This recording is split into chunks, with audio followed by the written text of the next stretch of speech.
Hello everyone. Every page tells a new story. Welcome to the world of endless animation. It begins with a small monkey born with the power of the sages, who had a different appearance and knew how to shoot lasers from his eyes. Emperor Jade gathered with his guards, knowing that he will hold a grand feast attended by many people. At that moment, laser beams come and hit well, so he asks his guards to get rid of the monkey. Suddenly, his guards talk to Buddha and discover that this monkey is a very powerful being with an incredibly bright future. They ask him not to kill it. After that, the monkey wandering in the forest and seeing another monkey playing with its baby. The monkey feels nostalgic for a mother who protects him and plays with him like the other monkeys. He goes to hug the baby monkey's mother, but she screams in his face, so he gets scared and backs away. Then, the monkey leader teaching the children how to be self-reliant and how to find their own food. At that moment, the monkey comes to hug him, but the leader pushes him away. The monkey sits down to learn like them, and the teacher climbs the coconut tree to understand that food must be harvested systematically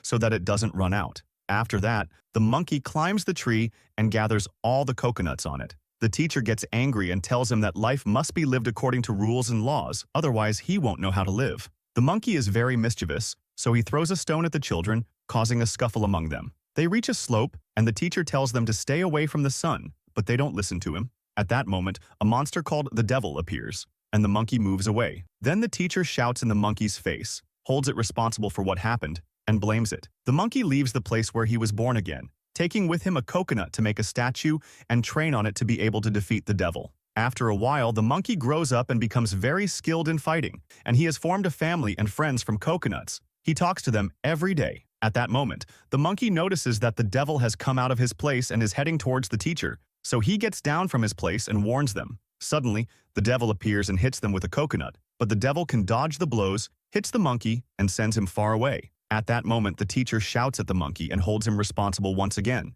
But the monkey tells him that he will defeat the devil, and the teacher laughs and says that a coconut is not a sufficient weapon to defeat the devil. He tells him that the only weapon capable of defeating the devil is with the Dragon King. When the monkey hears this, he feels intense anger. The teacher tells him that the dragon lives at the bottom of the sea, and if he goes there, he will be killed. But the monkey is very stubborn and decides that he will go to the dragon at the bottom of the sea. At that moment, the dragon has gathered his people and with them the strongest weapon in the world, which is the pillar. He is planning to create a sea storm to invade the land. At that moment, the monkey reaches the column and discovers that the column is talking. The monkey picks up the pillar, and suddenly a storm brews in the sea. The dragon sees the monkey carrying the pillar and becomes very angry. He goes to Jet and complains to him about the monkey, but the emperor mocks him. The dragon decides to fight the monkey. The dragon's guards say that the monkey is very strong and rebellious because he stole the only thing anyone needs to control the world. The dragon feels angry, so he orders one of his guards to go. Then the monkey goes to the slope, where he sees the teacher and the children, but at that moment the teacher discovers that the monkey is carrying a stick.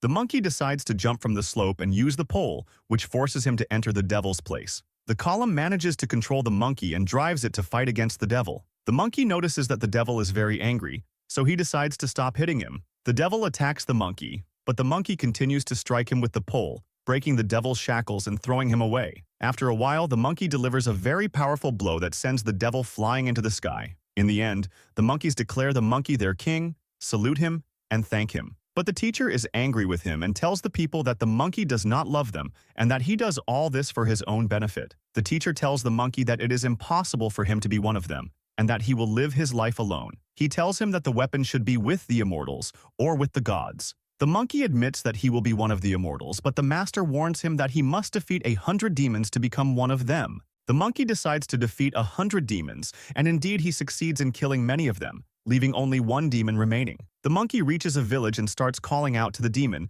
but no one responds to him. The monkey discovers that the humans are hiding from him, so he sits down and talks to them. At that moment, a little girl arrived and told them that this monkey was a legend and a true hero. The monkey was surprised by her words because he had never seen her before. The mayor asked him to save them from the fire monster and told him that the monster had kidnapped his son. The monkey told him that the fire beast would be the last of the monsters, and after that, they should throw a big party for him so that the gods would know and make the monkey immortal like them. He asked the mayor for a large band to sing and dance, and he also requested fireworks. But the mayor told him that they are a poor village and cannot provide all these things. After the girl heard the mayor refuse the party, she took the monkey and walked away. But the mayor stopped her and tried to convince the monkey. He explained that they would make a song for him, that there would be a street named after him, and that they would thank him in front of all the villagers. He asked him to save his little child. Then the monkey went out to fight the fire monster and saw a huge man with a little girl. The column struck the little girl, and he knew that this was the devil disguised as a little girl.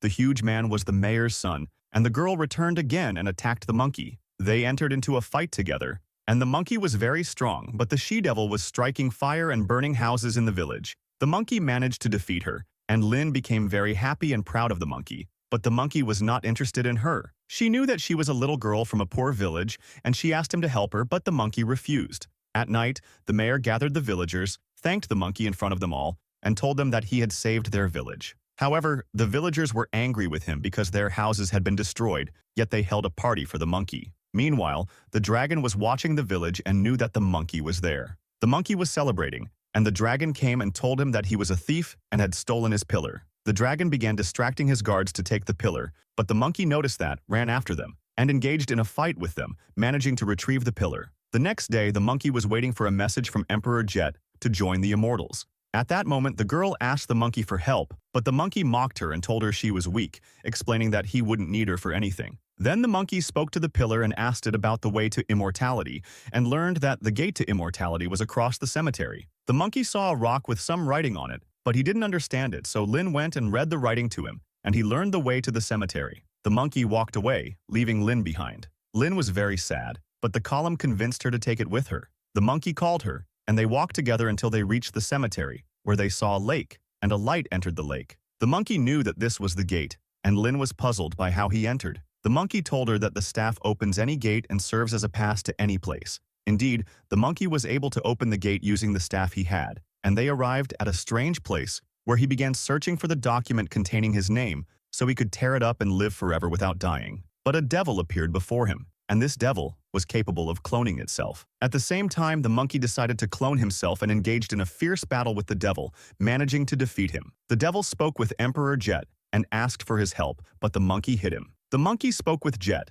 and they learned that he had become immortal, and that nothing could kill him. The emperor told him that only half of him had become immortal, and that he would remain young forever, but he could die in battle. The monkey was angered by the emperor's words and said to him, "How can immortality be partial?" At that moment, the devil entered, stumbled over his tongue, and told the monkey that there was a book called Eternal Life. The monkey broke the door, and Lin went to take the book. Jet passed by the devil and advised him not to let the monkey leave with the book, but the monkey and Lin managed to escape from the place. The monkey asked Lin to read him the book because it contains the path to immortality, and he knew he would achieve immortality through the magical peach. The monkey wanted to know the location of the magical peach, and Lin told him that the book contains a map, but she needs time to understand the map.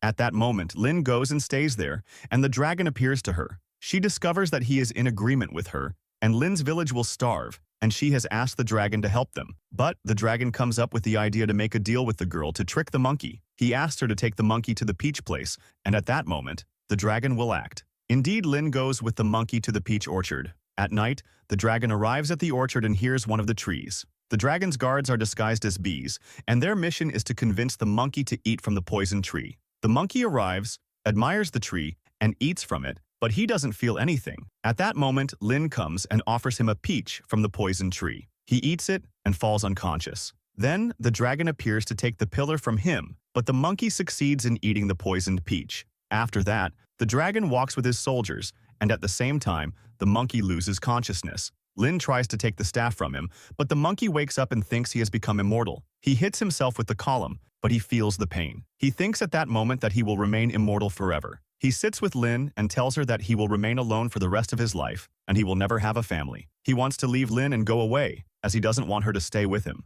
They argue, and the column points to the book. Lin reads the inscription and learns that there is a royal sorceress named Wang Mu, who prepares the elixir of immortality that grants people eternal life, and knows that its place is in the laboratory. The monkey is very happy because he found his place and takes Lin with him to the lab. There, they see the queen coming out of the laboratory, and the monkey tries to open the door, but he can't. After that, they read, and the monkey knows how to enter. In the laboratory, the monkey searches for materials from which it can make the elixir of immortality. He finds a bottle on the table, and when he smells it, he turns into a child. He continues to destroy the lab, finds a plate of fruit, and starts eating it. His strength increases unusually. In the end, he is locked in a cage. Lin seizes the opportunity, grabs the column, and tries to escape, but the monkey chases her, and when he comes out, he hugs her. Lin shows signs of joy because she has started to love the monkey, but she wants to return the pillar to the dragon so that it can help her people. She walks, and at that moment, the monkey smells from the bottle again and returns to his large size, but he doesn't remember what happened. Lin sits down and tells him about the materials he will use to make the elixir of immortality. At that moment, the witch enters and announces that she will punish them. The monkey mocks her, and a battle begins between them. At the same time, Lin continues to prepare the recipe. The recipe is completed, and the monkey is about to drink from it, but the witch strikes a storm on the dish. After that, she manages to hit the monkey and throws it away. She tries to attack Lin, but Lin tells her that she is helping her people. The witch tells her to take the staff and go to Jet, who will take her to her village. Lin starts to walk, but she hears the sound of the reply screaming. The witch tries to catch him until he loses consciousness. At that moment, Lin enters and throws him the staff, and suddenly he wakes up. The witch strikes him with another lightning bolt, but the monkey is unaffected, and his size and strength increase tremendously. He rejoices because he has become immortal. At that moment, Lin threw herself off, but the monkey jumped after her and saved her. The monkey is happy because he is afraid for her, and he realizes that he must defeat all the immortals to become the sole ruler of the world. Lin understands that defeating the immortals is not the only solution, and she tells him that he might find happiness if he helps people. But the monkey refuses and tells her that there are more important matters. At that moment, Lin becomes angry and tired, and she has only one option to save her people: to take the pillar from the monkey and give it to the dragon. You deceive the monkey and succeed in taking the pillar, then hand it over to the dragon soldiers. After that, she throws a brick at him to get him out of the water and tells him that her family is dying and that the dragon is the only solution to save her family. The monkey becomes angrier when he learns that she gave the pillar to the dragon. The dragon appears in the water and thanks Lin for her help, and Lin learns that the dragon was deceiving her and that he will not help her, but rather will destroy the whole world. The monkey tells her that he helped her. While the dragon is about to create the storm that will destroy the world, the monkey arrives and continues his attack, but the dragon is stronger than him. He manages to hit the monkey, but he doesn't lose hope. He continues fighting the dragon, but the dragon throws him into the water. At that moment,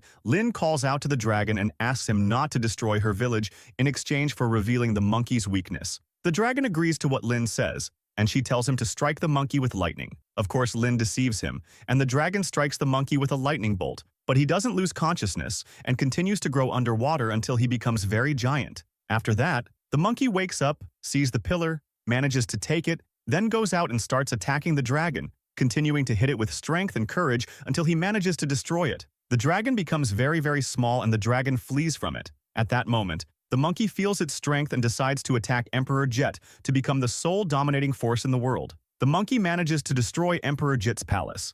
At that moment, the witch descends to attack the monkey, and she is accompanied by the devil and Emperor Jet as well. The emperor sentences the monkey to live in solitude for eternity, isolated from all people. But the monkey has turned into a villain and continues to attack them all, and after a while, he manages to defeat them. In the meantime, Lin keeps calling the monkey to return to its nature, but it doesn't listen to her. At that moment, the wise man Buza appears, and he is about to kill the monkey, but Lin stops him and appeals to his heart, continuously calling out to him and asking him to surrender. But the monkey refuses and decides to fight the wise man Boza. Lin comes up with an idea and says to him that if he escapes from Buddha's grip, he will rule the world. The monkey agrees to that and jumps up the pole to the sky. The monkey rejoices because he managed to escape from Buddha's grip, but he discovers that he hasn't escaped at all. He remains in his grasp. Buddha returns and locks him in a mountain until the monkey returns to his nature. After a while, Lin's village comes back to life and everyone feels happy. Lin goes to the monkey and starts talking to him, telling him that his muzzle will trap him in the mountain and that he will never be able to leave the mountain for the rest of his life. The monkey understands that he made a mistake, and he feels regret and sadness. At that moment, Lin tells him that she loves him and that he is her only family. The monkey replies, saying that he loves her too. At that moment, Lin takes the pole out of her hair and offers it to the monkey, who becomes happy when he sees the pole. A great earthquake occurs, and the mountain closes in on him. After 500 years, a group of people arrives at the mountain and opens it, discovering that Buddha-O is the one who sent them. These people ask the monkey for help because demons are destroying the world. The monkey agrees to help them. Make sure to subscribe and hit the bell icon so you never miss out on the fun. Get ready to relive your favorite cartoons and discover new ones with us.